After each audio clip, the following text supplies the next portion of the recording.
Friends, welcome back to Taurus cooking channel. మరి క్రిస్పీగా ఉండే బేబీ కార్న్ మష్రూమ్ మంచూరియా చేసేద్దాం.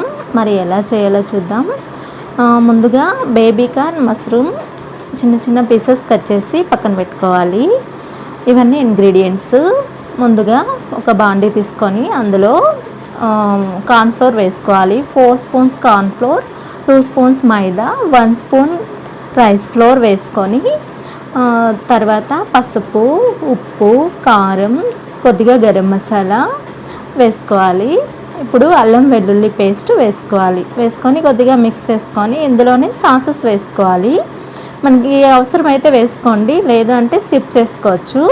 తర్వాత వాటర్ వేసుకొని మిక్స్ చేసుకోవాలి. ఇప్పుడు కట్ చేసి పెట్టుకున్న మష్రూమ్ బేబీ కార్న్ వేసుకొని బాగా మిక్స్ చేసుకోవాలి. ఇప్పుడు కలర్ వేసుకోవాలి. ఫుడ్ కలర్ అవసరం లేదనుకుంటే అవాయిడ్ చేసుకోవచ్చు. వేసుకొని డీప్ ఫ్రై చేసి పెట్టుకోవాలండి. ఈ మష్రూమ్ బేబీ కార్న్ బాగా డీప్ ఫ్రై చేసుకోవాలి. ఇలా మంచూరియా రెడీ చేసి పక్కన పెట్టుకున్న తర్వాత వేరే బాండి పెట్టుకొని ఆయిల్ వేసుకొని ఆనియన్స్, క్యారెట్, క్యాప్సికమ్ వేసుకొని ఫ్రై చేసుకొని ఉప్పు, పసుపు, కారం, సాసెస్ వేసుకొని ఫ్రై చేసుకోవాలి. ఇలా ఫ్రై చేసుకున్న తర్వాత మనం రెడీ చేసి పెట్టుకున్న మంచూరియా వేసుకొని ఫ్రై చేసుకుంటే మనకి క్రిస్పీగా ఉండే mushroom baby corn manchuria ready. అంతే ఫ్రెండ్స్. వీడియో లైక్ చేయండి, సబ్స్క్రైబ్ చేయండి కొత్తగా చూస్తున్న వాళ్ళు. Okay friends.